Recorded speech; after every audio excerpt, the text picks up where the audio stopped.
Now, recently, I put out a video explaining how car tax for EV owners in the UK has just started to get, well, rather annoying, but there is still light at the end of the tunnel when it comes to charging at home. So yes, I've been using this for the past year, which is my Ohme Home Pro, which I had installed literally just over a year ago. So I wanted to let you know what it's been like for the past year, and here is my full review of this home charger. And I also wanted to share as well how much it saved me in the year as well.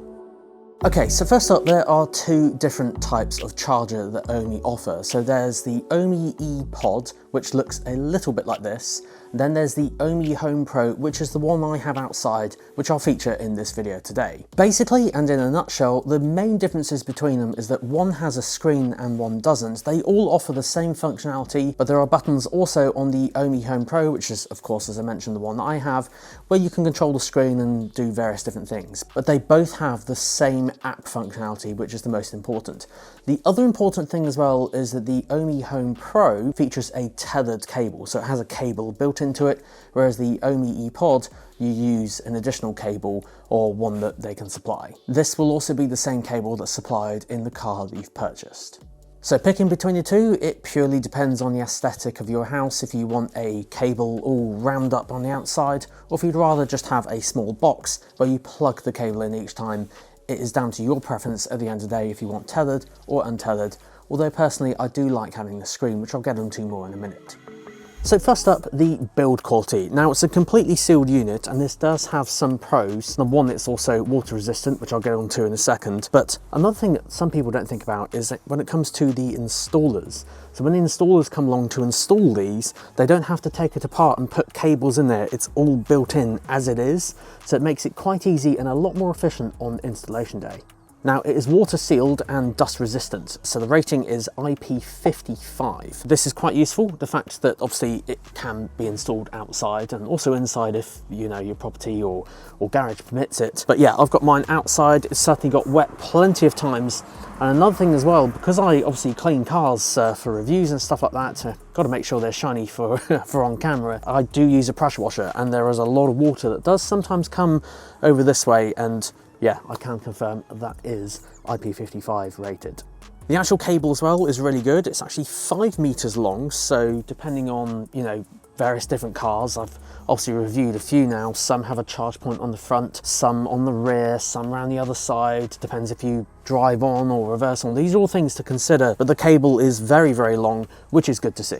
When it comes to the actual screen, it's a 3-inch screen, and these buttons along here allow you to control various different things. So you can tap this and view a multitude of different things, especially when you've got the car plugged in, which I'll do in just a second. But yeah, a couple of touch buttons on here. As I said, the main functionality is done via the app. Now, in case you're wondering, this is what the app looks like with Ohme. So I said it's changed a little bit since I had the charger installed a year ago, but this is the new design and interface. I've got to say, it looks quite smart. I've just literally plugged the car in and it's worked out the scheduling based on adding 25% to the battery. I can tap max charge and then it will literally start charging now. So by default, it's going to be doing the smart charging, charging off peak and getting that cheaper electricity. But if I needed to charge the car immediately, you can do that from here as well. And that's why it's handy to have the one with the screen, because you can tap max charge on there as well. And another note as well, in case you've accidentally tapped max charge, you can tap smart charge and it'll go back to smart charging, so you don't have to unplug it and plug it back in again. So yeah, pretty easy on that front. In terms of the other functions of the app, on the top left here, you've got the ability to switch the car and choose another EV, say you've got another one coming or you need to charge a friend or family members or something like that. And then on the top right is also where you can adjust some settings for the Ohme Home Pro charger. I actually have approve each plug-in enabled, which is one of the amazing things about this charger, because if I'm not home or no one's home, I don't want someone randomly just coming along and plugging the car in and stealing electricity. I've got it off purely just for this video, just to make it easier. And you can also lock the charger buttons, and you can even have the screen go off after a while as well. So pretty cool on that front. There's a few things. And if you notice as well, if you're into solar charging, if you have solar panels on your house, there's also the ability to do that now as well, which there wasn't, I believe, a year ago, but now there is. On the usage tab along the bottom, this is quite useful because you can actually look at how much you've used over a set time. So I'm going to reveal in a minute how much this has saved me last year, which is quite interesting considering I don't own an EV. Obviously, if you owned one yourself, then the savings would be significantly more, but having said that, still interesting to see. But yeah, for the most part, all you're going to use is literally the buttons directly in the middle of the screen, max charge, and then you can also choose how much to add and by when you want it ready for as well, which we'll get into a second on the tariff. Now I should also add, there's also an integration with certain car manufacturers as well. So this is where it can pull the information from the battery state of charge, and directly feed it to the charger. Now this is still work in progress and in beta at the moment, so I personally have used it once and found it wasn't that reliable, and obviously that's not necessarily Ohme's fault, that can be down to the car manufacturer. But I'll list them all on here so you can see on the screen. Now, I personally have used it once and said I didn't get along with it particularly well, so I've been using it literally throughout the whole year without that integration, and certainly for a lot of cars that I test on my channel, which are Mercedes, they're not listed on there. But that doesn't matter, you can still charge it without using this integration.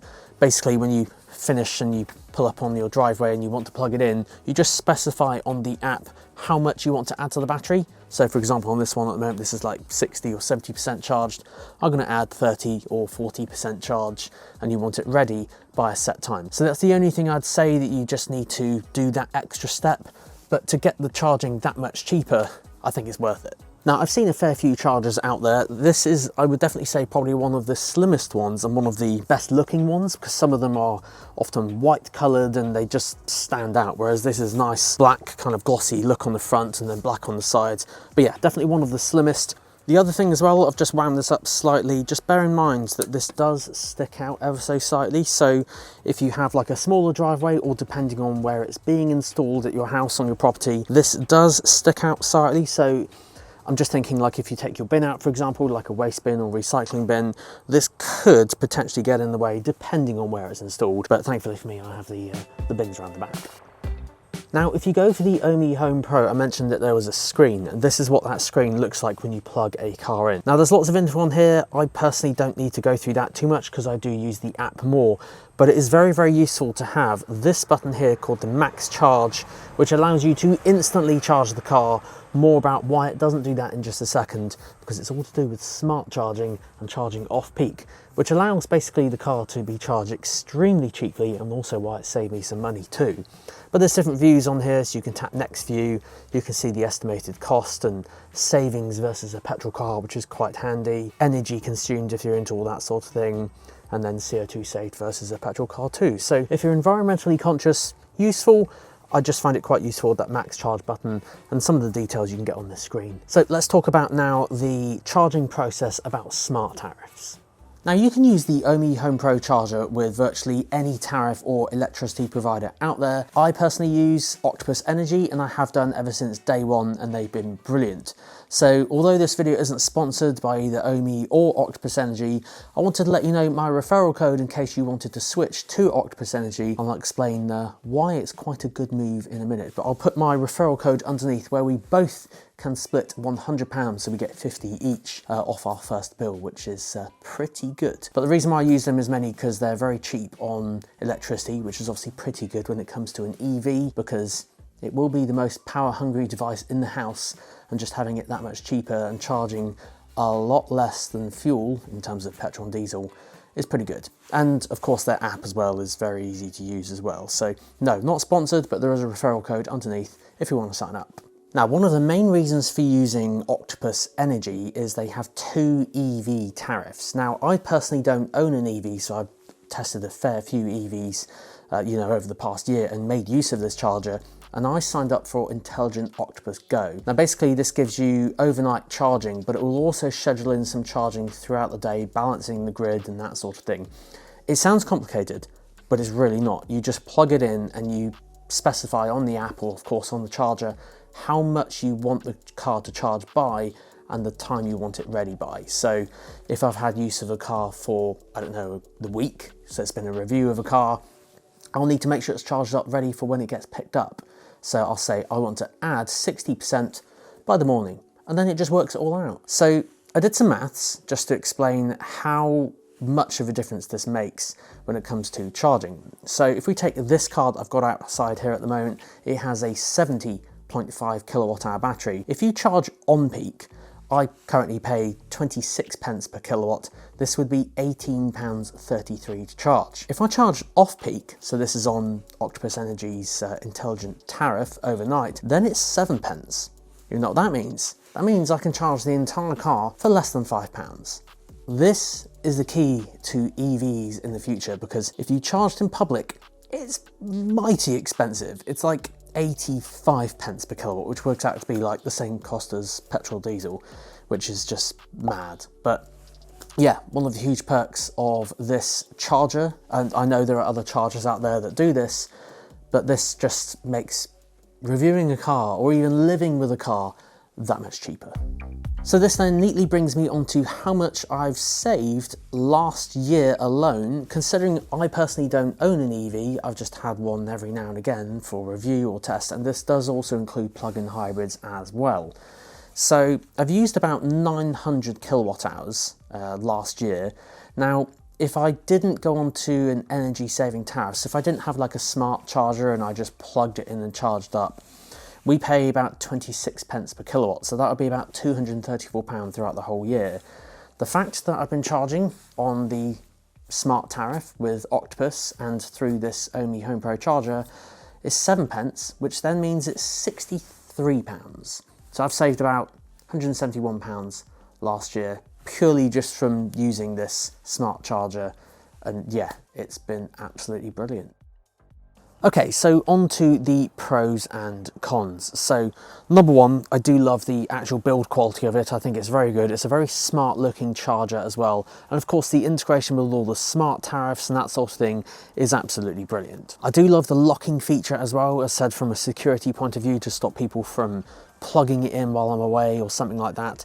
And then also the fact it has a screen as well, I think is really good, because there are plenty of chargers out there that don't have a screen and you don't really know what they're doing unless you look at an app.